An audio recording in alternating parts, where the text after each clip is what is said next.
And there came one of the 7 angels which had the 7 vials, and talked with me, saying unto me, Come hither, I will show unto thee the judgment of the great whore that sitteth upon many waters, with whom the kings of the earth have committed fornication, and the inhabitants of the earth have been made drunk with the wine of her fornication. So he carried me away in the spirit into the wilderness, and I saw a woman sit upon a scarlet-colored beast, full of names of blasphemy, having 7 heads and 10 horns. And the woman was arrayed in purple and scarlet color, and decked with gold and precious stones and pearls, having a golden cup in her hand, full of abominations and filthiness of her fornication. And upon her forehead was a name written, Mystery Babylon the Great, the mother of harlots and abominations of the earth. And I saw the woman drunken with the blood of the saints, and with the blood of the martyrs of Yahushua. And when I saw her, I wondered with great admiration. And the angel said unto me, Wherefore didst thou marvel? I will tell thee the mystery of the woman, and of the beast that carrieth her, which hath the 7 heads and 10 horns. The beast that thou sawest was, and is not, and shall ascend out of the bottomless pit, and go into perdition. And they that dwell on the earth shall wonder, whose names were not written in the book of life from the foundation of the world, when they behold the beast that was, and is not, and yet is. And here is the mind which hath wisdom. The 7 heads are 7 mountains, on which the woman sitteth. And there are 7 kings, 5 are fallen, and one is, and the other is not yet come. And when he cometh, he must continue a short space. And the beast that was, and is not, even he is the 8th, and is of the 7, and goeth into perdition. And the 10 horns which thou sawest are 10 kings, which have received no kingdom as yet, but receive power as kings 1 hour with the beast. These have one mind, and shall give their power and strength unto the beast. These shall make war with the Lamb, and the Lamb shall overcome them, for he is Lord of lords and King of kings. And they that are with him are called and chosen and faithful. And he saith unto me, The waters which thou sawest, where the horse sitteth, are peoples and multitudes and nations and tongues. And the 10 horns which thou sawest upon the beast, these shall hate the whore, and shall make her desolate and naked, and shall eat her flesh, and burn her with fire. For God hath put in their hearts to fulfill his will, and to agree and give their kingdom unto the beast, until the words of God shall be fulfilled. And the woman which thou sawest is that great city, which reigneth over the kings of the earth.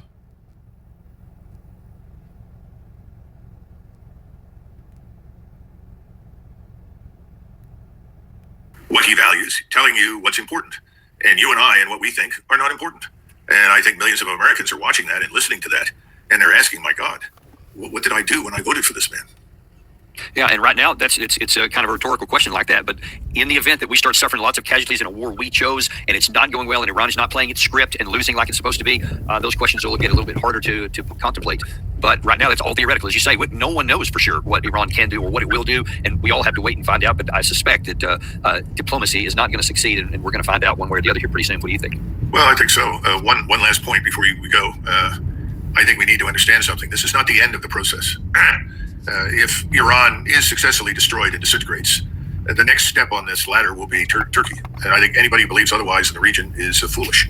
I think the Turks are aware of that. So this is not the end. This is just the near-term goal. The question is, what do the American people do? Let's face it, the Americans have slept through most of these conflicts and crises over 30, 40 years. That's one of our problems. That what happens beyond our borders has not mattered a great deal to us because we're very focused on what happens here. And that's, in my judgment, that's appropriate. I agree with that. But this will be different, and this will change everything for us globally, not just regionally in the Middle East.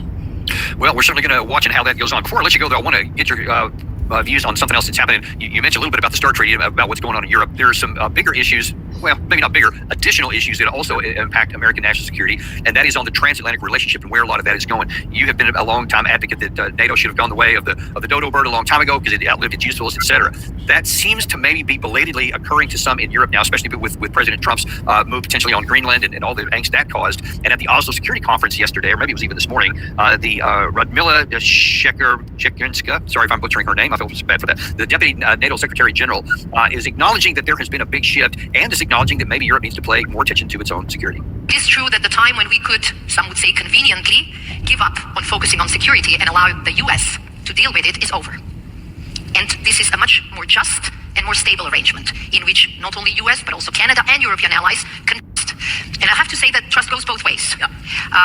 But it is true that for many years, actually decades, as Europeans, we got used to US carrying most of the burden in an unacceptable way, maybe acceptable after the Second World War, but practically this has been the source of frustration for so many years and for so many administrations. We also have to be open about this fact, and there is a clear sense, and I would say even understanding and consensus among all allies, that we will continue to develop, you called it previously European pillar of NATO, European defense within NATO, and this balance sharing, actually balance shifting, will strengthen the alliance.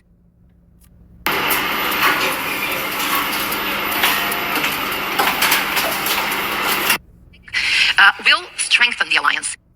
So what do you think that Europe is finally belatedly recognizing balance burden shifting, that they're going to have to pick up more? Do you think that's going to happen?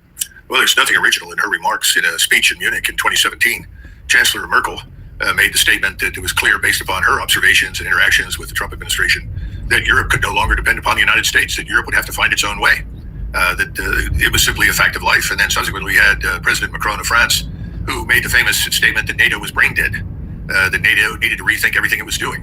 Look, NATO has been a zombie organization for some time. The crisis, war in Ukraine has destroyed NATO. That's something that I believed was going to happen in January of 2022, and I said it. The Russians haven't had to drop a single bomb or fire a single round in the direction of NATO. NATO has destroyed itself. It's destroyed itself because it aligned itself with the wrong people for the wrong reasons in Ukraine. It involved itself in something for which it was never designed. It tried to wage an offensive war using primarily American and selected equipment from other European states with the NATO command structure. It's failed miserably. They weren't prepared for a very new and different kind of war, and the Russians discovered how they could effectively counter anything that the NATO alliance could come up with. And right now, just a little east of and south of Zaporizhzhia, you have a giant battle of encirclement commencing that will probably finish off what remains of Ukrainian combat power that's still on the ground that could do anything. So I don't think she's telling anybody anything that we haven't already figured out. The question now is, what does the future look like? And I don't think NATO in its current form has a future. You're going to see new kinds of security arrangements that are more regionalized, that conform to the interests of the people that live there. Because the people that live in Oslo or Berlin or Warsaw do not see the same threat picture as the people that live in Rome or Madrid or in Athens. It's a simple fact. And Turkey, of course, is a NATO member, largely a name only, and has been for some time. It has very different interests. It sees itself rightly as a great power in the region with its own interests. So I'm not sure this woman's statement is very meaningful, Dan. It should get a big yawn from everybody. Thanks very much. We figured that out already. And the question is, what's the future look like? It does not look like the current NATO alliance. You know, and that was also not the idea that they're going to put some feet behind that and to do something about it for their own national security was belied a little bit with Secretary General Mark Rutte, who earlier today was in Kiev, and in that situation there, he was talking about, you know what, he was acting like that there had not been the last 4 years of war. I won't show you the soundbite right now, but basically he's saying, yeah, we're still with you. The NATO is still going to be there. You can count on us, and we're going to be there for you. And you know, and I'm like, you got to be kidding me. The juxtaposition between this couldn't be more clear, that there's almost no power in the capital city other than the generators for this shot here, and you're talking like everything's going to be good. And if that's the NATO mentality, then how is that going to scare Russia, for example? If NATO is so detached from reality, Doug, how is Russia going to be afraid that NATO is one day going to be an existential threat? Well, the short answer is no one's afraid. How afraid were the Soviets or Nazis in 1939 of the British Empire and the French? Remember, the Poles flew from Warsaw to London in search of a guarantee for their security. And the British, unfortunately, under the influence of people like Churchill, said, "Oh yes, of course, we'll give you a guarantee, and we'll stand with you. We'll be with the Poles." And what happened? Well, the Germans and the Soviets intervened, carved up Poland, and not a single solitary British Royal Air Force fighter took off to fight anybody. The British Navy did nothing. They declared war, but ultimately it didn't make any difference to the Poles. And I think that's exactly what's been happening ultimately in Eastern Europe with Ukraine. And as the Eastern Europeans are smart, they will throw this nonsense under the bus and start looking at arrangements that provide them with security, because asking us to show up in a moment's notice to travel 7,000 miles in a heartbeat to save them from anybody is absurd. And I think President Trump has tried to tell them that as politely as he could, certainly during his first term, and probably a little less politely during his second. NATO is a dead end, and I don't care what Rutte says. Rutte is sitting there with the fools in London in 1939 and doesn't seem to understand that the great powers are not going to pay any attention to that. Right now, the great power in Eurasia and Europe is Russia. Look, it's 2025 and people are still asking me how to check if their neighborhood's safe. All right, let me show you something. Barakati Yahweh, Barakati Yahweh Shai, Barakati Yahweh, Barakati Yahweh Shai, Barakati Yahweh, Barakati Yahweh Shai, Barakati Yahweh, Bahashem Yahweh Shai, Barach HaKodash, Kol Tapa Arath, Hawad Wahaloyim, Ratwatam Yadla, Allahayanawa, Yahweh, Bahashem Yahweh Shai, Barach HaKodash. And what I just said in the Lashwan Kodash being the ancient Paleo Hebrew, or in other words, the true biblical Hebrew for holy tongue or language. And what I just said is all glory, honor, and praises abundantly and continuously to our power, Yahweh, the true name of our Heavenly Father, who the world ignorantly and incorrectly calls God, and the name of his only begotten Son, our Savior, our Messiah, our Deliverer, Yahweh Shai, HaMashiach, who the world ignorantly and incorrectly calls Jesus Christ, in, or in other words, through the Holy Spirit. Double honors to the apostles and elders of Great Millstone. Much peace, love, and respect to the brothers teaching and pushing this truth out the four corners of the earth, to the hopeful elect, the 144,000 and the 1/3, as well as the rest of the elect scattered abroad amongst the heathen nations to the four corners of the earth, east, north, south, and west. To you I say, Shalom. This is your brother Ra'ib Tazadakwa coming back at you again, all through the spirit and power of Yahweh, Bahashem Yahweh Shai, with another lesson. Yahweh Ratazah, Yahweh willing, is going to be edifying and encouraging for you Achim, brothers, and any Achwath, sisters, that may be listening and or watching. All right, now the first thing we're going to say is that this isn't in transit. I am on the road, so if there's any pauses, hesitations, or delays, you know why. I'm on the road, and I do appreciate your patience and your understanding in that regard, and say Thawada, which is the ancient Paleo Hebrew for thank you. I say Thawada in advance. The second thing I'm going to say is that this is part 15 and an ongoing and growing lesson series, as most of my lesson series are, or do, as most of my lesson series do, they tend to, grow legs and run. And I have no idea where they're running to. I'm just keeping up, right? Because when I first started this, I didn't even really think about it, but I kind of somewhat expected to get through everything in one part. And then as I was getting into it, I kind of realized I probably need a second or third part. And here we are at part 15. And that's just the way it is. Okay, so this is part 15. And we've gone a lot of places. And we've got a lot of precepts. We featured a lot of clips. And it's all to one effect or one intent, one purpose.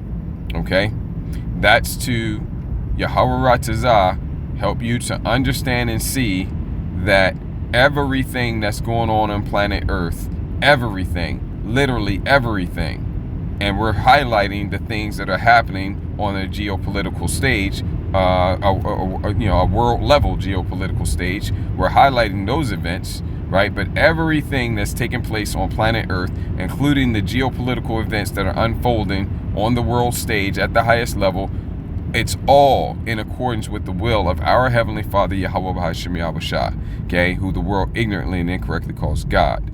okay, and his only begotten son, Yahushua HaMashiach, okay? Everything is in accordance with his will and in accordance with the scriptures.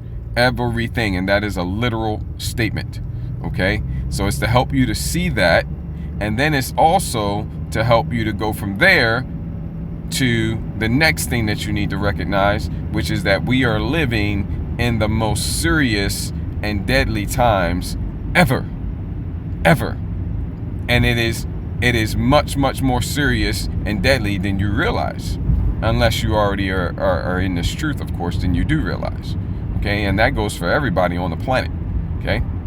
So that's the point. We're living in some very, very serious and deadly and dangerous and perilous times. The good news for us, the Israelites, the true Israelites, the so-called blacks, Latinos, Hispanics, Native Americans, and Seminole Indians, as well as any and all whose lineage and heritage through their bloodline, because that's what it's truly all about, bloodlines, okay? As well as anyone else who through the lineage, heritage, and bloodline of their fathers goes back to Abraham, Isaac, and Jacob. No matter what you look like, you're an Israelite. We're the true Israelites. All whose lineage, heritage, and bloodline through their fathers goes back to Abraham, Isaac, and Jacob. We're the true Israelites.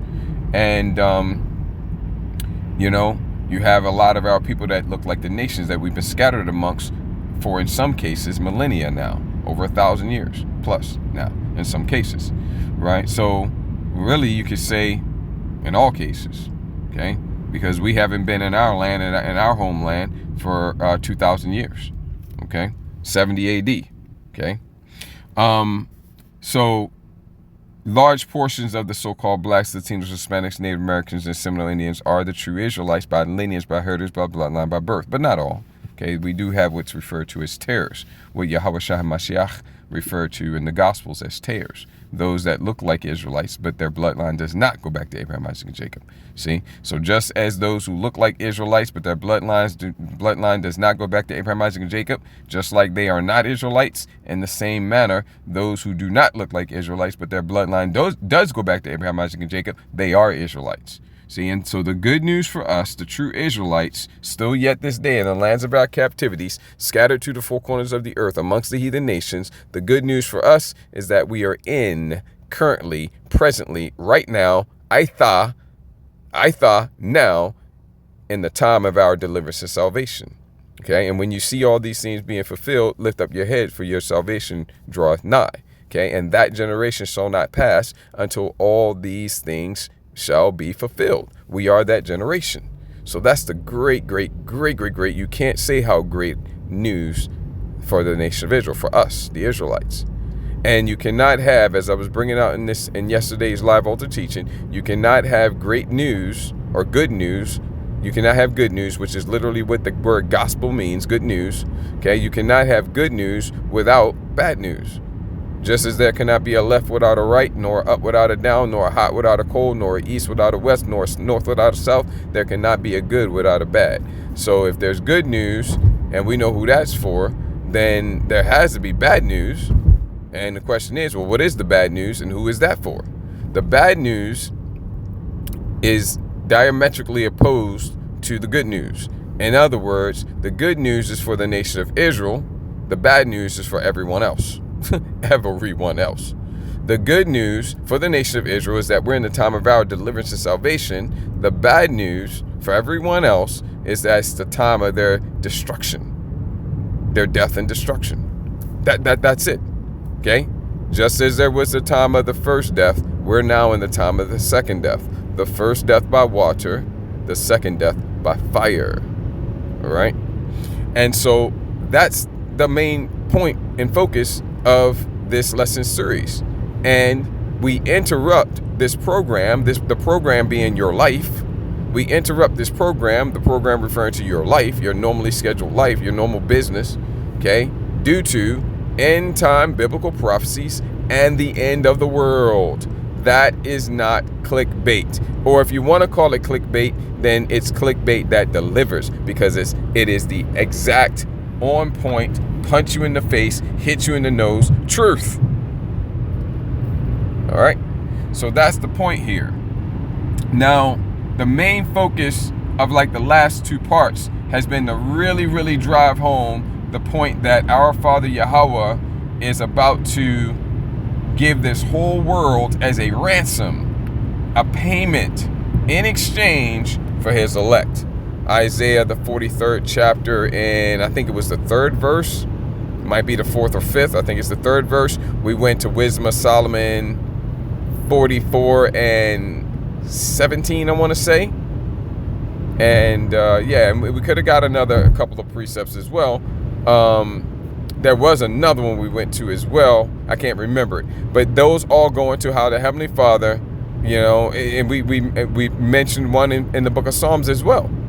Okay, if I wasn't going down the road, I would get them, right? But I'm going down the road, so I need to minimize my precept pullage. Pullage, that is a word. You can use it. You know, just give me credit, right? No, I'm just messing around. Anyway, pullage, I like that. Yeah, but I need to minimize the precepts that I get going down the road. So I'm not going to get it, but I just gave you the precepts. You can check out the previous parts. Okay, I really focus on that. And by give this whole world as an exchange, that means destroy the world. Okay, not the planet, the earth about it forever. But the earth is going to be in tremendous turmoil.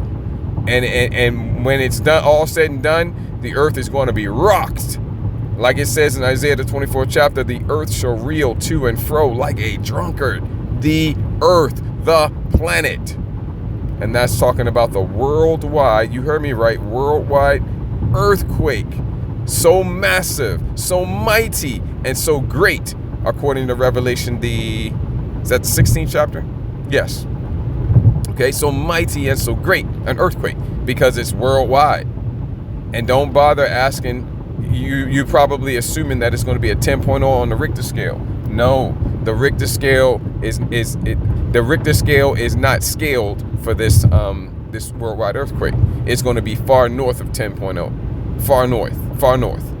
Okay, so the topography of this earth is going to be completely and totally rearranged, and then the earth is going to be refreshed and restored to the condition it was in at the point of creation. In other words, perfection. Restore it to perfection. Restore it to the state of paradise that it was created to be, and even better. See, so that's the time we're in. But the destruction that's coming, the death and the destruction is going to be unprecedented. Okay, and that's what it means by him giving this world in exchange for his elect. He's going to kill practically, the Heavenly Father is about to put to death practically the whole population of the earth. And I say practically, there's going to be a lot of people that survive if you're just looking at the number itself, but compared to the worldwide population, very small percentage. Personally, reading the precepts, especially when you get precepts like Isaiah 24:6, and you put that with 2nd Ezra the 16th chapter, which gives you examples like numbers, like how many survive in a city, how many are left in the countryside. It gives you hard numbers, and they're not metaphoric, they're literal numbers as examples. I'm of the mind that it's going to be less than 1% of the world population that survives. Which, that may sound like, no, it couldn't possibly. Well, keep in mind, at the time of the first death, our Father Yahweh killed everybody except 8 people. Now, what percentage of the world population was that? That probably was so small that you probably be tempted to call that 0% survived. But of course, it was 8 people, so it's not 0%, but it's such a small percentage. You got to break out the exponents. You know, 10 times e to the minus whatever. You know, the number is so small. 1 times 10 to the minus whatever. Okay, the number is so tiny. Well, it's going to be larger than that. Okay, it's going to be larger than that. I personally think it's going to be 0.0000 something. You know, maybe 0.00 something. Maybe point something. Okay, you know, but keep in mind, 80 plus million is still. You can have 80 million people survive, and that's still less than 1%, because there's 8+ billion people on the earth. Okay, according to Esau's numbers, if Esau's numbers are to be trusted. So that's what he's going to do to free us, and the reason why is because you heathen that were scattered amongst, you won't let us go. All right, and we went all into that. That's Jeremiah 50 and 33. So we were going to be getting into Jeremiah 50, starting at the 22nd verse, only because I was trying not to read the whole chapter. So I couldn't go down any further than verse 22, and we were going to get all the way down to the end of the chapter to prove to you that that's talking about now. To prove to you that that's talking about now, because you may be tempted to think that Jeremiah 50, Jeremiah 49, Jeremiah 51, and all these other precepts that we've gotten are talking about antiquity, thousands of years ago, or at least hundreds of years ago or something. You might be tempted to think that, and you would be wrong. You would be very wrong. So what I'm going to show you in Jeremiah 50, 22, and I already made not just 22, the 50th chapter, and I already made the point in the live altar teaching, because I realized I wasn't going to get to it, so I just cut to the chase, and I gave one of the ways that it's talking about now and not back then. I gave one of the ways, and then there's another way in there, at least one more, which we'll get when we get to it. And I'm saying that because I said that we would probably get to it tonight, and then I said Yahweh Ratazah, your Lord willing, right? Because it ain't gonna be tonight. Something else got dropped on my lap, and it is this clip right here.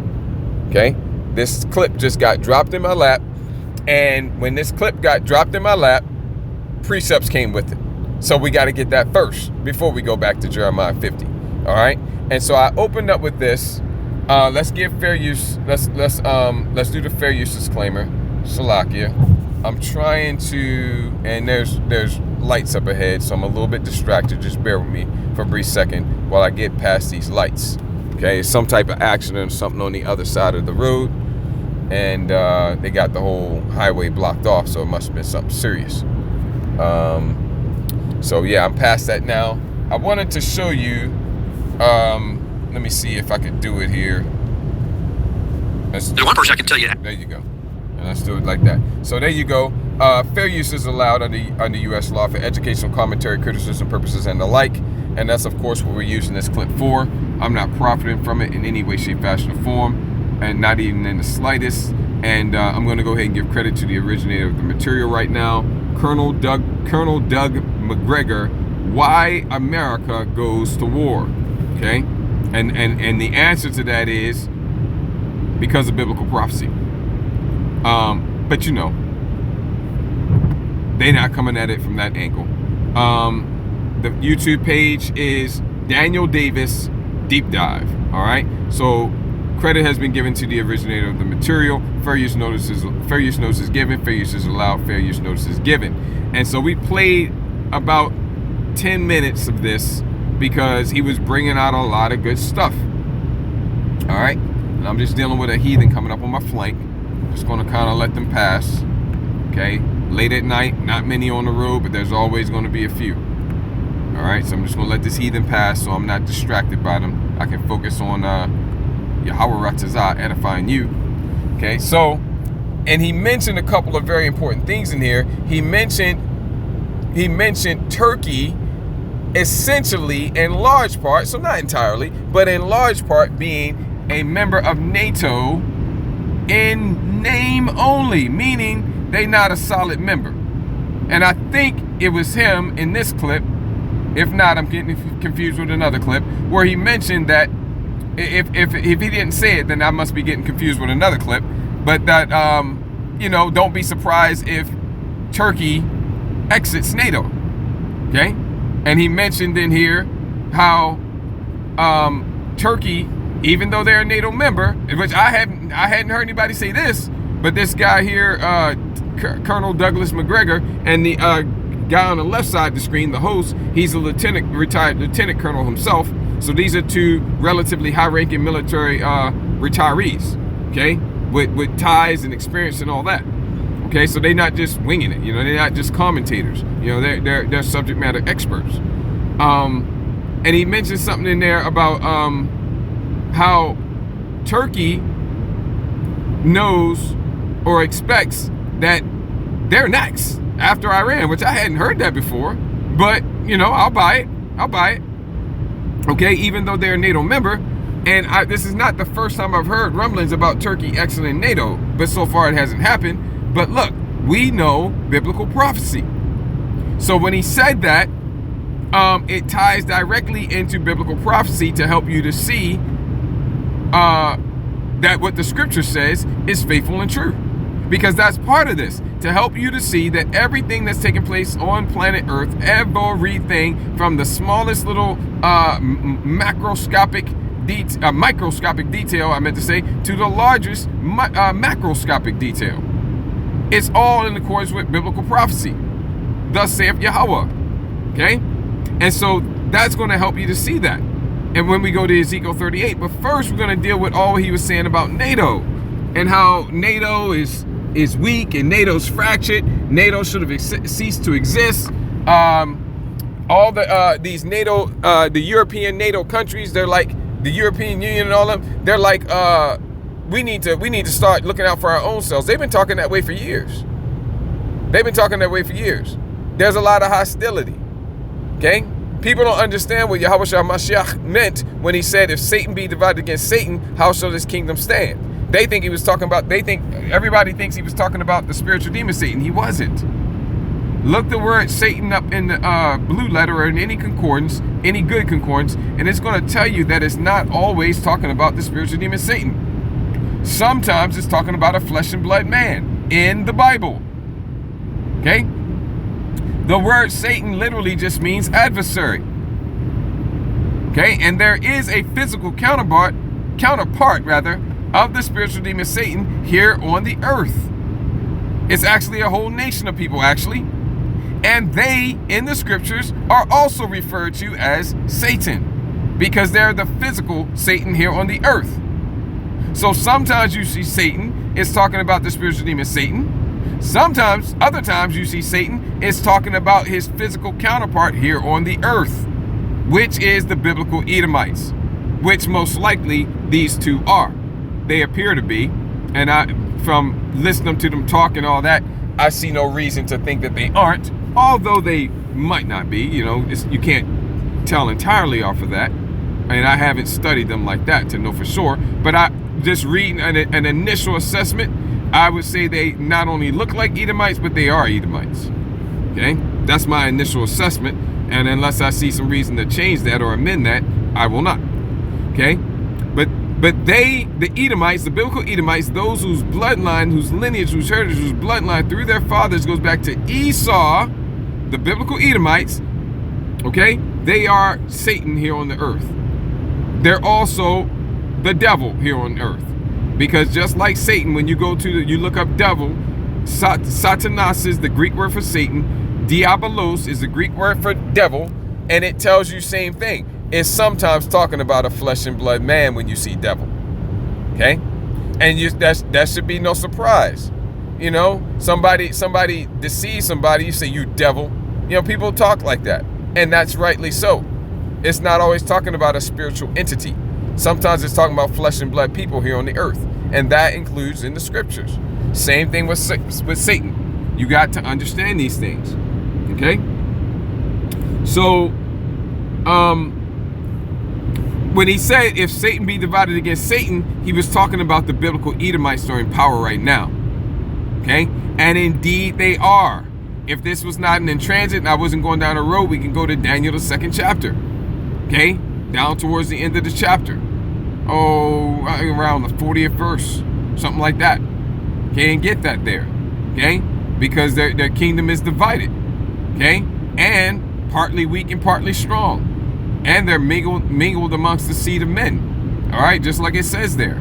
That's where we're at the feet of the statue of all the empires, the major significant empires. We're at the feet, which is iron mixed with miry clay. That's where we're at, which is the end. Next thing up, a great massive millstone. I can't remember exactly the wording. Striking the statue on the feet. Because that's when it's going to occur, and destroying the statue completely and totally, and it becoming like powder and blowing away in the wind as the chaff of the summer threshing floor. In other words, it's going to be like it never was ever there in the first place. It's going to be like what statue? As great and prominent as it was in its time, it's going to be once it's destroyed like what statue? There was a statue? Where? I didn't see it. Did you? Prove it. Because it's going to be like the heathen never, ever, ever, ever ruled at all. Going to Daniel 7, I beheld till the thrones were cast down. Again, the Most High is giving this world as in exchange, as a ransom for his elect. And then by giving it, it means he's going to destroy it. And only a small contingent of the world population is going to survive to fulfill biblical prophecy. What biblical prophecy? Well, that would be the biblical prophecy that has to do with the heathen nations being slaves to the Israelites in the kingdom of heaven. How can they be our slaves if they're all wiped out? So there must be a contingent that survives of each nation to fulfill that biblical prophecy. And indeed there will be. That's the reason why it's going to be more than 8 people that survive the second death. Okay? The whole nation, the nations of the earth were not enslaved after the first death. So there was no need for there to be a contingent of each of the nations. Just brought the nations back through Noah and his 3 sons. But this time, they got to go right into slavery. Okay, and we're going to be glorified. You know, we ain't going to be giving, you know, we ain't going to be having no heathen nations come through us this time. Okay, we're going to be glorified. Okay, so things are a little different this time, at the time of the second death. But he talked about the division in NATO, and he talked about NATO arming up, okay, and starting to defend themselves. They've been talking that way for a while, and you got to know they've been working on it.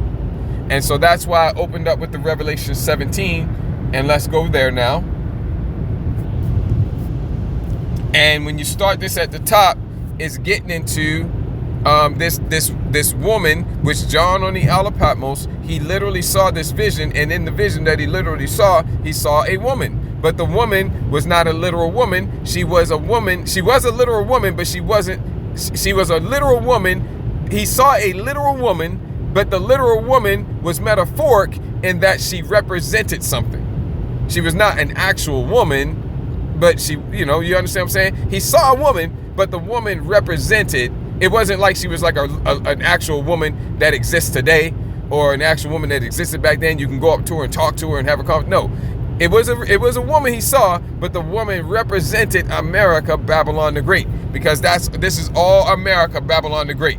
Okay, mystery Babylon, mystery no more, except to those that cannot receive the truth. Then it remains a mystery to you, although it's being proclaimed and broadcast all around the earth through the World Wide Web.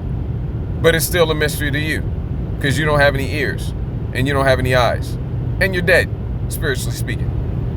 But to those that have ears to hear and eyes to see, and that are quickened with this truth through the second Adam, which is a quickening spirit, which is Yahushai, okay? We're alive, we're living. Well, then mystery no more. Babylon the Great is America, the mother of harlots and abominations of the earth, okay? Drunk with the wine, drunk with the blood of the saints, rather, and with the blood of the martyrs of Yahushai, the saints being the Israelites, okay? And which we're slain in the streets here every day, okay? So now, so that's America, Babylon the Great, and we're going to jump down to the nitty-gritty. I read the whole chapter, but we're going to dig in at, what verse are we going to dig in at? Let's dig in at 12. And the 10 horns, which that beast that America, Babylon the Great, was riding upon, that beast that America, Babylon the Great was riding upon, with the 7 heads, the 7 heads being the Greeks, the Romans, Germaner Major, Germaner Minor, the French, the Spanish, and the British. Okay? That's the beast. And the beast has what? 10 horns. The 10 horns were, back during that time, the 10 main vassal states, right? But the 10 horns today would be the EU. Okay? And the beast itself, which the 10 horns is part of the beast itself would be today, well, let me put it to you this way. The beast as a whole, with all 7 heads and the 10 horns, represents the empires and kingdoms of Esau, Edom, the biblical Edomites, spanning thousands of years. That's what it represents. All right, and in this day here, the organizational system or structure by which the beast is governed and operated is NATO, the North Atlantic Treaty Organization, okay? And the EU, which is the 10 horns. Okay? NATO and the EU is the beast and the 10 horns, respectively, which of course the 10 horns are part of the beast. Okay? So when we get down here and it says, and you say, well, wait a minute, I don't buy that. I mean, it's like what, 30-something countries in the EU. So how is that 10 horns? Well, when they first started the EU, all right, it started off as a European economic community, and when it was first forming, I think it had 6 nations, but then it quickly rose to 12 because that was really the true start. And as far as I understand, they still have 12 stars on their flag. I don't think they've changed it, and that's appropriate because that was the start of it. And you say, well, right, I mean, it's been a little while ago since I took a math class, but 12 doesn't equal 10 last time I checked, and you're right. But in this case, you'd be wrong because 2 sets of those nations are actually 1. You have Portugal and Spain, which are actually just 1. So your 12 becomes 11. And then you have Northern Ireland. It used to be all of Ireland, but you have Northern Ireland and Great Britain, which are also actually just 1, the United Kingdom. Okay? And so your 11 now becomes 10, and that's the 10 horns. Okay? No matter how many sub-nations you break a nation up into, it's really still just 1. You got 1 nation and you break it up into 20,000. Okay? Now it's 20,000 nations. Yeah, you can say that, but it's still really just 1. You just broke it up. It's still just 1. Okay? So your 12 is actually 10. That's your 10 horns. Okay? It's Portugal and Spain, 1. Okay? And Ireland and Great Britain, that's also just 1. So the 12 is actually 10. Okay? And that's your 10 horns. And the 10 horns which thou sawest are 10 kings, 10 rulers, whatever names you use today. Okay? Chancellors, prime ministers, presidents. Some nations still use kings. All of those are kings. Which have received no kingdom as yet. No, not back then. But receive power as kings 1 hour, a brief period of time. This isn't a literal hour, obviously. Okay? If you want to call it a literal hour, then you would have to measure it according to the timetable of the heavens. Okay? Because a day with the Adawanas is 1,000 years, and 1,000 years is as 1 day. So then it would break out, if you do it that way, then it would break out to about like 42.7, I want to say, or maybe, yeah, something like that, years. Okay? But receive power as kings 1 hour with the beast. Okay? So 1 hour with NATO. Okay? And who's riding or sitting upon the beast? The woman, which represents America, Babylon the Great. Now, if someone is riding or sitting upon the a beast, let's say a horse or a camel, who's in control? The camel, the horse, or whatever other beast you're riding, or the person riding and sitting upon it? Well, that would be the person sitting upon it. Right, America. That's why they refer to it as the U.S.-led, U.S.-controlled NATO. America is in control of NATO, right? And the 10 horns which thou sawest are 10 kings which have received no kingdom as yet, but receive power as kings 1 hour with the beast. And the beast is controlled by America. These have one mind and shall give their power, yeah, they all agree in agreement, and shall give their power and strength unto the beast. And that beast that they gave their strength unto is dominated by, ridden by, okay, controlled by America. These shall make war with the Lamb, and the Lamb shall overcome them. For he is Lord of lords and King of kings, and they that are with him are called and chosen and faithful. And he saith unto me, the watchers which thou sawest, where the horse sitteth, okay, are peoples and multitudes and nations and tongues. And that should be making sense, especially when we get down to the last verse. So keep that in mind when we get down to the last verse. Verse 16 is the main point we came for, though, and 17. Okay, and the 10 horns, okay, the EU, okay, and the 10 horns which thou sawest upon the beast, these shall hate the whore. These shall hate America, Babylon the Great. That's the whore. And shall make her desolate. and naked, and shall eat her flesh and burn her with fire. See? Obadiah. We're going to get one. We're going to stick and move here. We already been here in this lesson series. So we're going to stick and move. Okay? All the men of thy confederacy, meaning those that you're in agreement with, those that you have pacts and treaties, and those that who are your allies. All the men of thy confederacy. Well, who's the thy refer to? The vision of Obadiah, meaning vision, meaning prophecy. Thus saith Ha'adawan, the Lord, Yahweh, that's why God is in all caps, his name is there, concerning Edom, the biblical Edomites. Okay, that's who the thy is.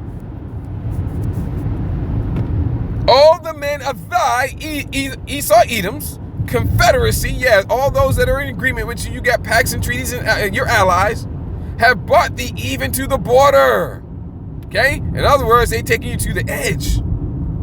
The men that were at peace with thee have deceived thee and prevailed against thee. They that eat thy bread, yeah, those that get benefits by being linked up with you, financial aid, other bennies and kickbacks and whatnot. Okay, they that eat thy bread have laid a wound under thee. There is none understanding in them. Okay, let's get this in the NLT. It looks like they're doing a good job over there. All your allies, yep, that's a strong start. Good job. Will turn against you. Already underway. They will help to chase you from your land. That's not exactly what it's saying. It's more talking about bringing you to the brink of destruction and then going to cast your ass into it down from there. And you will be destroyed. That's what it's really talking about. Okay, so we got to ding it on that, you don't have to, lose some points on that. But let's keep going though. They will promise you peace. No, the promise is already there. Okay, they're already allies. Okay, while plotting to deceive and destroy you. Oh, you now you're back on track. Now you're firing on all cylinders again. Your trusted friends will set traps for you. Yes, and you won't even know it. Yep. Got a little shaky in the middle there. Started off strong, got a little shaky in the middle, ended strong. That's what it's talking about over here. Okay? And the 10 horns which thou sawest upon the beast, going down the road, like I said, and the 10 horns which thou sawest upon the beast, these shall hate the whore, and shall make her desolate and naked, and shall eat her flesh and burn her with fire. They're not just going to, what does it say over here again? Wrong way. What does it say over here again? While plotting to deceive and destroy you, they're actually going to participate in it. They're going to partake in the destruction of America, Babylon the Great. See? That's what the burn her with fire and shall eat her flesh, especially the burn her with fire. That's talking about they're going to be among the other nations that shoot thermonuclear missiles, warheads, against America, Babylon the Great, and burn her with fire. That fire is literal. Okay? Because as it says in the book of Jeremiah, shoot at her, the her is America, Babylon the Great, spare no arrows. The arrows is a metaphor for the thermonuclear missiles of all varieties. Short-range ballistic, intermediate-range ballistic, intercontinental ballistic, which are the long-range ones, and hypersonics as well, all of them. Shoot at her, spare no arrows. And when they get over here, what are those arrows going to do? They're going to burn this place to a crisp, an absolute crisp, utterly, completely, and totally destroying the whole entire land. Literally, whole entire land. Literally, you didn't hear me. Whole entire land, literally. That's said the scriptures. And they're going to participate in that. And why? Why would they do that? For the Most High hath put in their hearts to fulfill the heart of the king is in the hand of Yahweh. He turneth it whithersoever he will, as the course of the river. Okay? This is the Most High making them do what he wants them to do. Okay? For the Most High put in their hearts to fulfill his will and to agree and give their kingdom unto the beast until the words of the Most High shall be fulfilled. That's why. And the woman, remember verse 15? Let's get that real quick. Salakia, got a heathen on my flank. And the woman, Salakia, verse 15. And he saith unto me, the waters which thou sawest, where the whore sitteth, are peoples and multitudes and nations and tongues. Okay, actually, I don't think we need to connect that with this. You know, like I said, I'm going down the road a little. Well, actually, no. We do need to, because it really helps to make clear and illuminate who this woman is. Okay, because whoever the woman is, she's reigning over. She's sitting upon. How did put it up further up here? Salakia. Let me see here.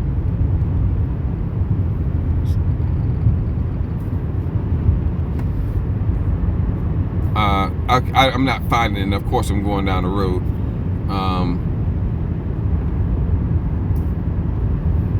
Yeah, I'm not seeing it. Anyway,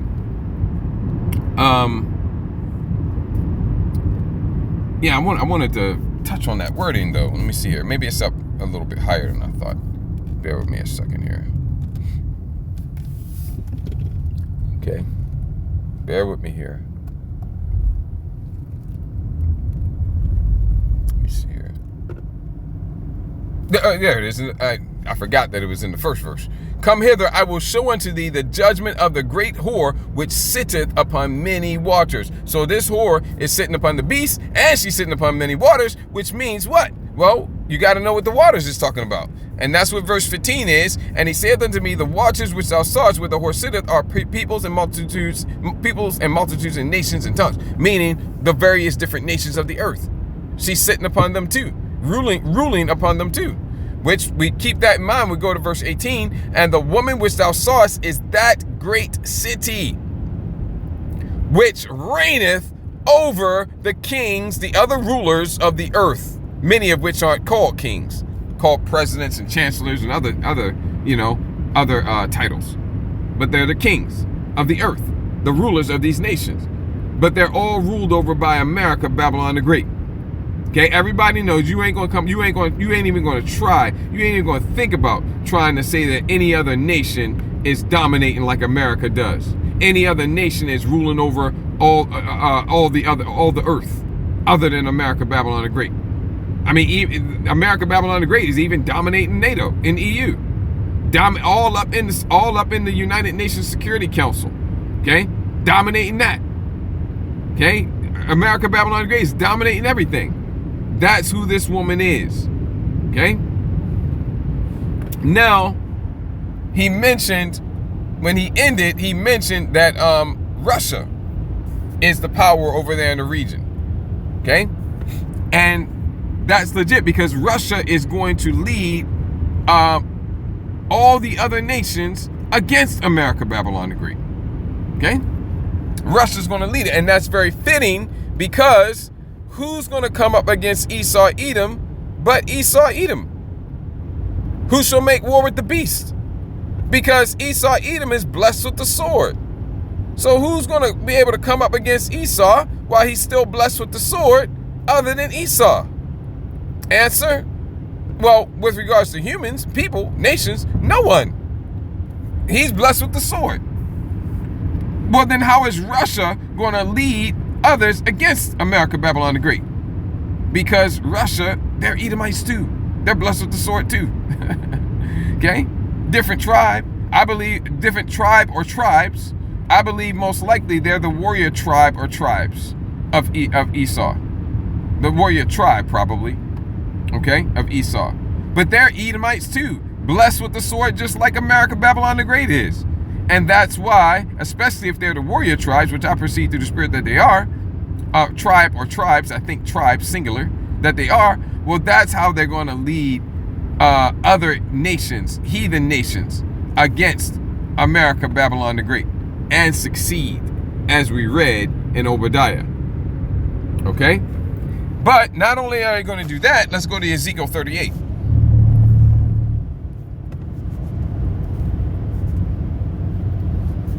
Not only are they going to do that, leading up to that point, they're going to be a guard to all the other nations that would get picked off one by America, Babylon the Great.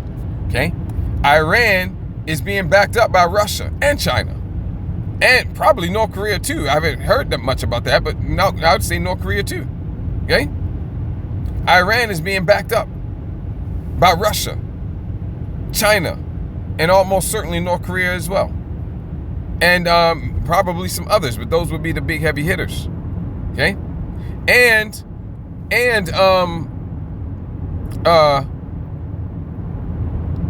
Russia is let me see, is it Russia that has a, I think they stopped short of an all-out defense pact. I think they stopped short of that, but basically, you know, they have maybe just short of that. Okay, I'm sure they have. They're sharing intelligence and logistics and whatnot. China just sent a number of different cargo ships, cargo planes rather, over to Iran, loaded with all kinds of equipment. Okay, so when we come here to Ezekiel 38. Okay, we're just going to run through this real quick. I'm going to try not to get a lot of detail because all we really coming here for is verse 6. But I don't want to just pluck that out because he was talking about Turkey being a NATO member largely in name only, and Turkey being aware that they are in danger in NATO from America, Babylon the Great, and Israel. If you haven't noticed, the leader of Turkey is very, very vocal against the Israelis, their lead Edomites over there in the land of Israel today. Benjamin Netanyahu and company. They're very vocal against them, especially since the October 7th situation unfolded. Okay, you think that's lost on Netanyahu? Of course it's not. Okay, so it's very, very plausible what Colonel McGregor said, that Turkey knows that they'd be next. I hadn't heard that before, but that's plausible, very plausible. Okay, so anyway, and the word of Yahweh came unto me saying, Son of man, set thy face against Gog, the land of Magog. And really, that's what Magog means. You got Gog and you got Magog. Magog means the land or pertaining to Gog, pertaining to the land of Gog. This is not two different places. This is just one place. Okay? Gog, Magog. That's like saying America, the land of America. Okay? The chief prince, wait a minute, let's bring in some Hebrew here. The Hebrew word for chief is what? Ra'ash. The Hebrew word for shar is what? Oh, I just gave it to you. The Hebrew word for prince is what? Shar. So how would you say chief prince in Hebrew? Ra'ash shar. Okay, now put it together. Ra'ashar. All right, now you got Ra'ashar. That should be sounding very much like Russia, and the reason why that would be the case is because Russia is an iteration or an alteration of the Hebrew for chief prince. That's where the name of the country Russia comes from. Chief prince. Okay, Ra'ashar, Russia. That's where it comes from. And that's who Gog and Magog is. Not and Magog. That's who Gog Magog is. Gog Magog is modern day Russia. Set thy face against, but the Most High is not for them. He's against them. Why? Because they're Edomites. Okay? He's against all Edomites. Well, what if they weren't Edomites? What if there's one of the other heathen nations? Still be against them. Just because they're heathen. Okay? But the difference between the heathen, the other heathen and the Edomites is that he hates the Edomites. He doesn't hate the other heathen nations, but he is extremely angry with them. Furious, actually. Full of vengeance and wrath and fury against them, though. He doesn't hate them, but he's hot against them. So go and fuck them up. Okay? Esau Edom, though, he hates them. So he's going to fuck them up the worst and then destroy them completely and totally and utterly. Okay? So Gog Magog is Russia. The chief prince of Meshach and Tubal. and prophesy against, not for, against him. All right, bear with me a brief second. I'm just losing the heathen here. And of course, this heathen is being difficult. All right, just hitting a little loop-de-loop here. Bear with me. We're going to wrap this Ezekiel 38 up, and that'll be it for tonight. All right. So against him, not for. The Most High is only for the nation of Israel, and with that, only the elect of the nation of Israel right now. Okay? Everybody else, the Most High considers you to be an enemy. And we're in the time of vengeance and wrath. And in the time of vengeance and wrath, this is the time that the Heavenly Father, our Heavenly Father Yahweh, is crushing and destroying and wiping out and killing and destroying all his enemies. Okay? Okay? And you can bring in 2 Ezra 15, 5 and 6 for that. And a bunch of other precepts like Isaiah 13 and 11. That's one of my favorites. A bunch more. Okay? And say, thus saith Ha'adwan Yahweh, behold, I am against thee, O Gog. So yeah, if any of you Edomite, Russian Edomites, you Gog and Magog Edomites, you Mede Edomites, because it's also referred to as the land of the Medes in Isaiah the 13th chapter, talking about Russia, modern day Russia as well.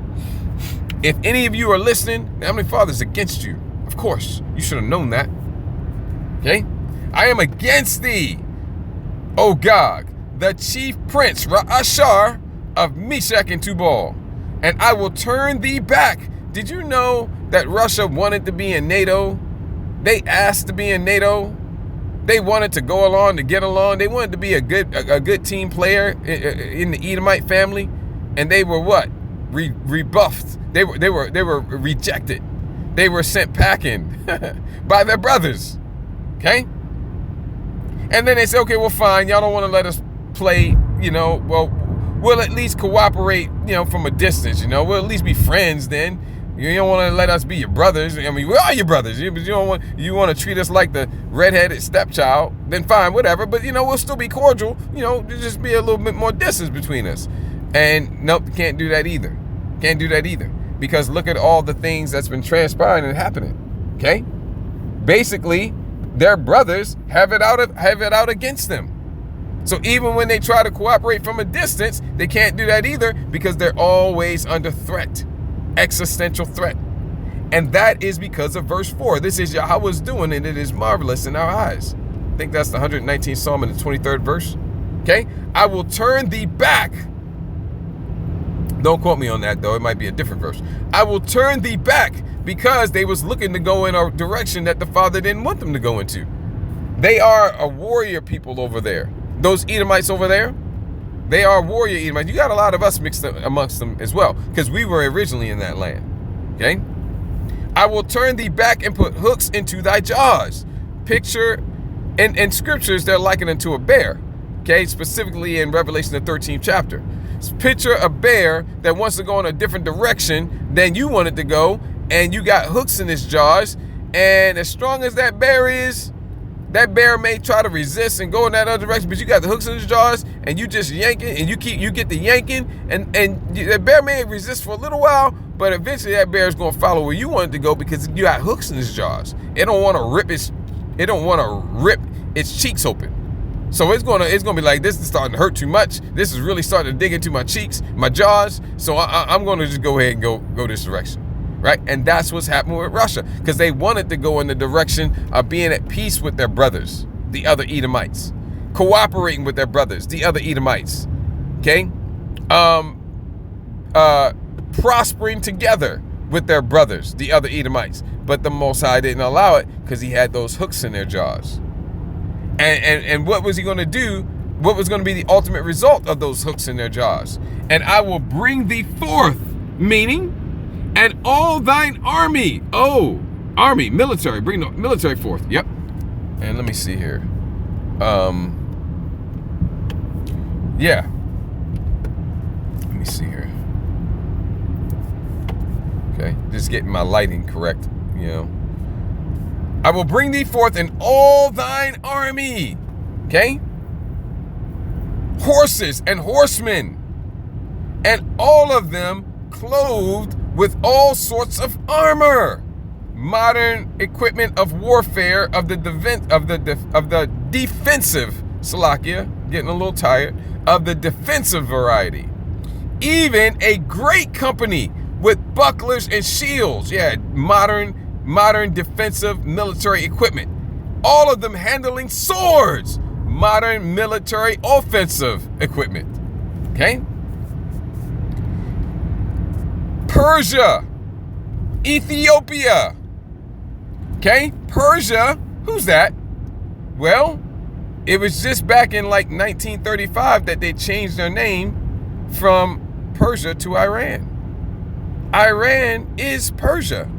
They know that.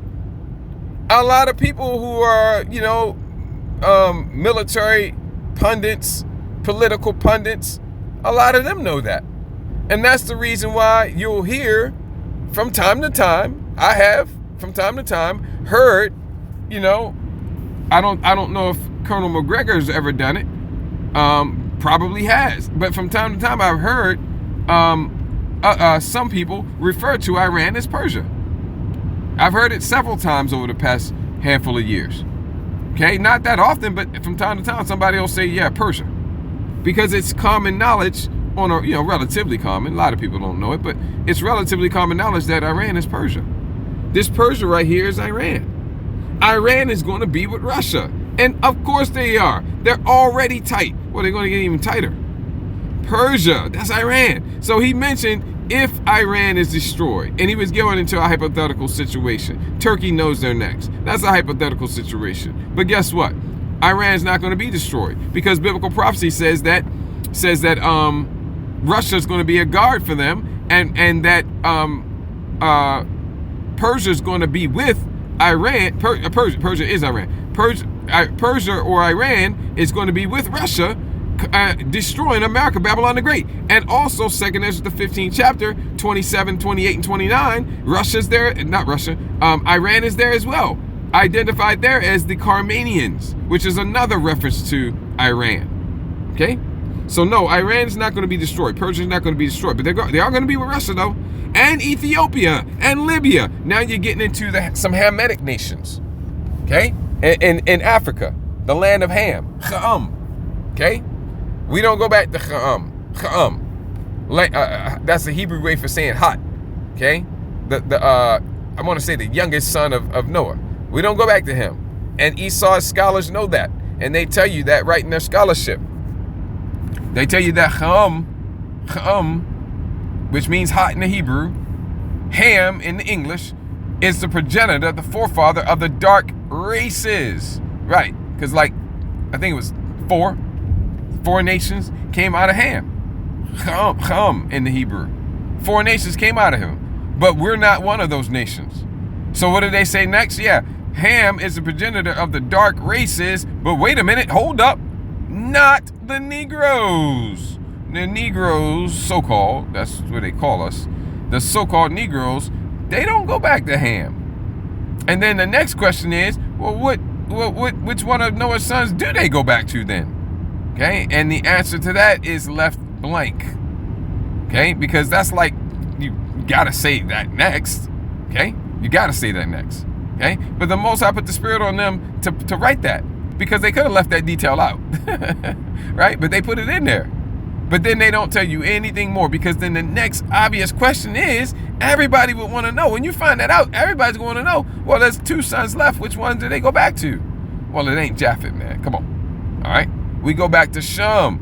Oh, Shem. This is the reason why they don't tell you. They tell you we don't go to Ham, because that's everybody would say, oh, y'all Hamites. Y'all go back to Ham. Everybody would say that. So they tell you we don't go back to Ham.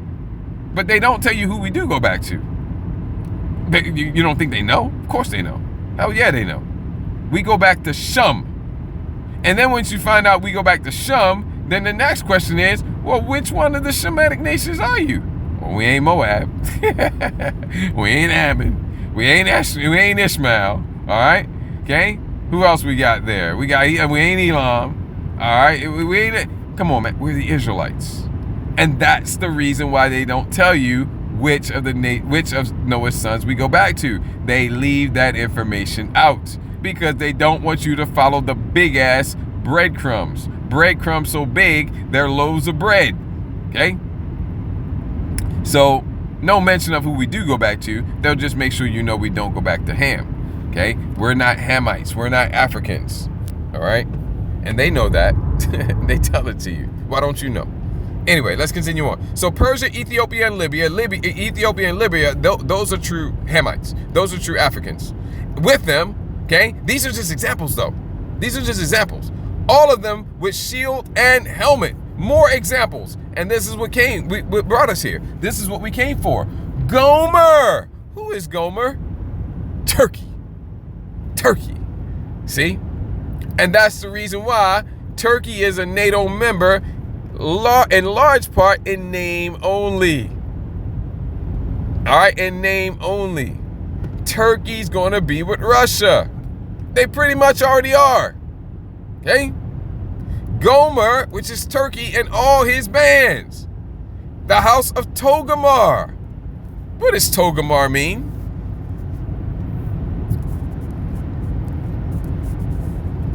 It's all in the name, baby. Togarmah means, drum roll please, thou wilt break her. Ivan Drago, I will break you. Okay? Thou will break her. That's a nomen omen. That's name prediction. Because they are going to participate in the breaking of America, Babylon the Great. Okay? Led by Russia. Ashar, Gog and Magog, the Medes. Okay? Of the North Quarters and all his bands, and I told you these are just highlights, these are just major examples, and many people with thee, and a lot of others. Be thou, you bring in Jeremiah the 49th chapter and bring in Obadiah the first chapter. It's only one chapter. Obadiah the first verse. Be thou prepared and prepare for thyself. The thou is referring to Russia, Gog and Magog. So Russia, Gog and Magog, get ready. The Medes, get ready. Okay? And prepare those that are with you. Get them ready to strike military deals with them. Sell them weaponry. Okay? Give them intelligence. Coordinate with intelligence with them. Okay? Prepare them. Get yourself ready and all of those that are with you. Don't just get ready yourself. Get ready yourself and get the others that are with you ready also. And all thy company that are assembled unto thee, and be thou a guard unto them. Don't you just let America, Babylon the Great come in here and wipe them out one by one. Because that's what would happen. Be a guard unto them. Protect them. Stand between them. Help them. Give them assistance. Okay? And that's what Russia is doing. Okay? And so Iran is not going down. All right? They may take some lumps, but they're going to be ready to fight. It tells you that in Second Ezra. It tells you it here in Second Ezra 15 chapter 27, 28, 29. Okay? And so that's why I had to feature this clip. This is all end-time biblical prophecy, which is interrupting your normally scheduled programming due to the end of the world. Okay? And everything that's taking place on planet Earth is in accordance with the scriptures. Okay? All the world is but a stage, and the stage is planet Earth, and we're but all actors on the stage. Okay? Carrying out and fulfilling our lots as determined by the Most High Yahweh Bahashim Yahushua. It is our earnest and sincere and deep desire that our lot is towards a righteous end, is in righteousness, damyad walakwatazah, okay, and that we're of the elect of the nation of Israel. Our Father Yahweh is in the process right now of giving this whole world as a ransom in exchange as payment for his elect. And that means, you know, this world's going to be destroyed.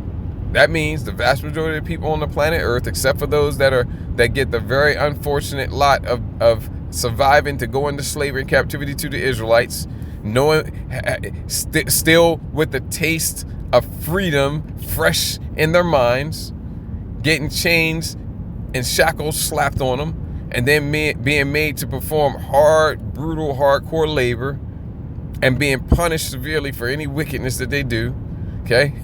That's going to be terrible for them. And terrible is not even, there are no words, okay? That's what it means. So it's outside of them, outside of those that get that fate, everybody else is going to be wiped out, okay? Everybody else is going to be wiped out, and this earth is going to be rocked, okay? Let's get a precept on that, because that which has been is now. That which has been done is that which shall be done. There is no new thing under the sun. So let's get a precept on that based off of what happened during the flood, which is the first death, because we're now in the time of the second death, which is by fire. It's become one of my favorite, one of my new favorite precepts. Wisdom of Solomon 44. It's not Wisdom of Solomon, Sirach 44 and 17. And then I'm going to wrap it.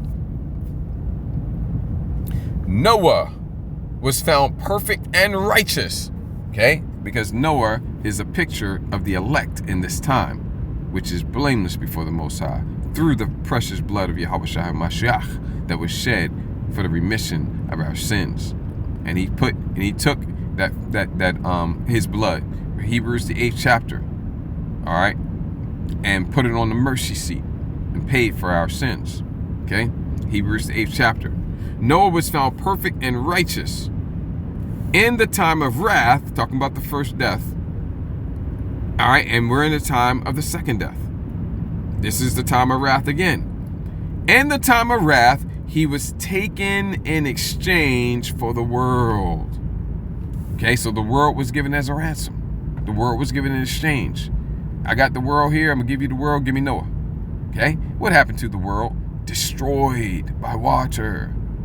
So did the world cease to exist? Got to make it, no, it continued to exist, but it had to be repopulated.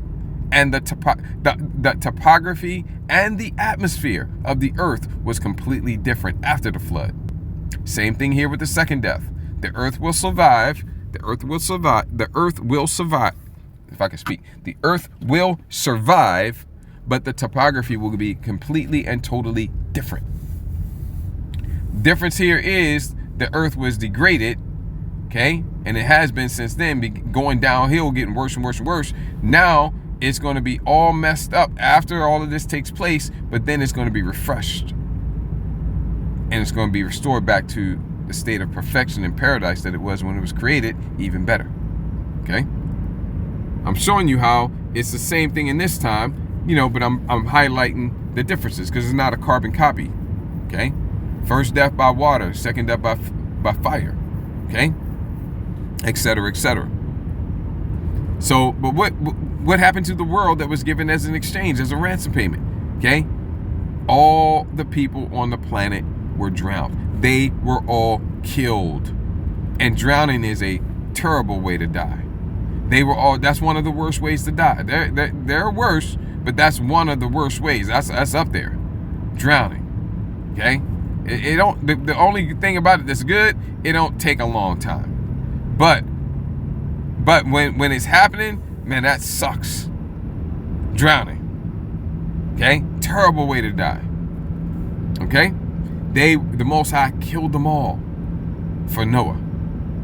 Killed them all for his elect. What does he get ready to do now? Kill you all for his elect. Except for those that have the, in my estimation, the worst lot, which is to go right into slavery in the kingdom of heaven. Survive to go right into slavery in the kingdom of heaven. In my estimation, that's even worse. All right. And all those that got killed, well, they're going to be born as babies into slavery.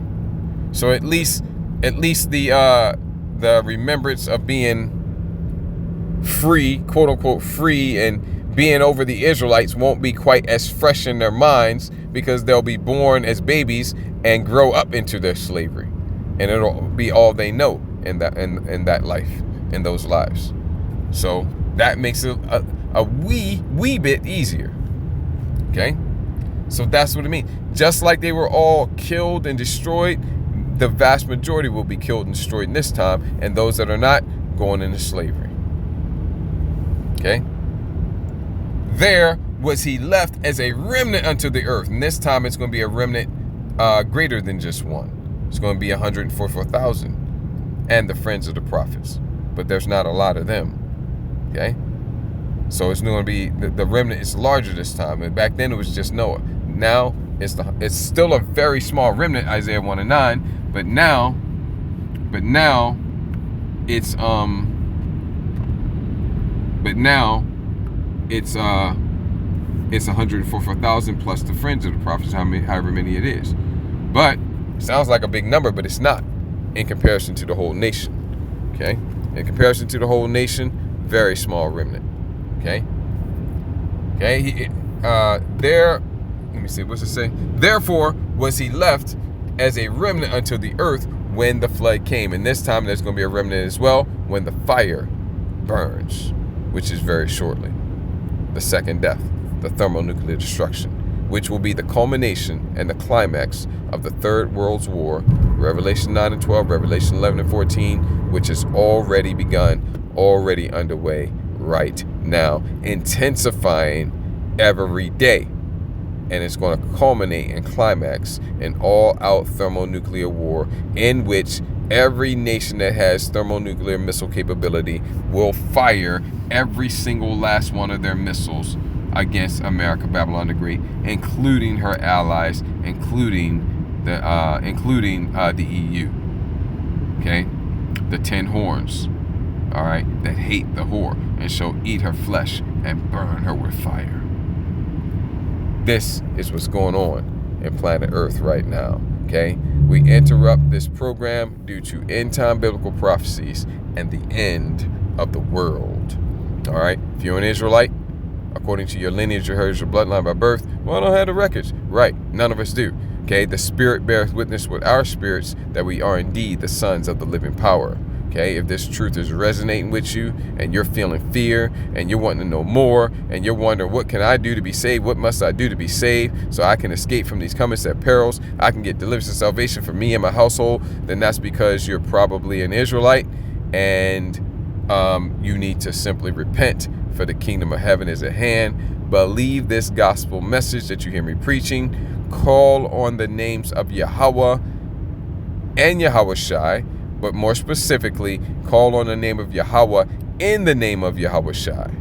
Because Yahushai is the way, the truth, and the life. No man cometh unto the Father but by him. You got to go through Yahushai to get back to the Father Yahweh. All right? And this is life eternal, that they might know thee, the only true God. Yahushai was referring to his Father Yahweh, our Father Yahweh, and his only begotten Son, whom thou hast sent, which he was referring to himself there. So he said that you got to know, to have eternal life is to know the Father and the Son, because you can't know the Father without knowing the Son, because you got to know the Son to get to know the Father, because the Son is the way back to the Father. So if you don't know the Son, you don't know the Father. If you know the Son, you know the Father. Not because they're the same, they're not. But because you got to go through the Son to get to the Father. This is my beloved Son, in whom I am well pleased. Hear ye him, listen to him, follow him. That's what the Father said. Okay? And so with that, I'm going to go ahead and wrap this up. Before I do, want to give all glory, honor, and praises to Yahweh, Bahashim, Yahweh Shabbat, Recha HaKodash. Double honors to the apostles and elders of Great Millstone. Much peace, love, and respect to the brothers teaching, pushing this truth out the four corners of the earth. Out of why by the Zadis, that's what's edifying and encouraging to you, Achim, and any Achwaf that may be listening and or watching. Ayashmi Akwana, Azanyim Lashemai Shemai. Let him who has ears to hear. Kwam Yasharala, Baba Kosha Abai Baba Etha, Wakal Adawam. Shalom Lahabachariam, peace to the elect. Shalom.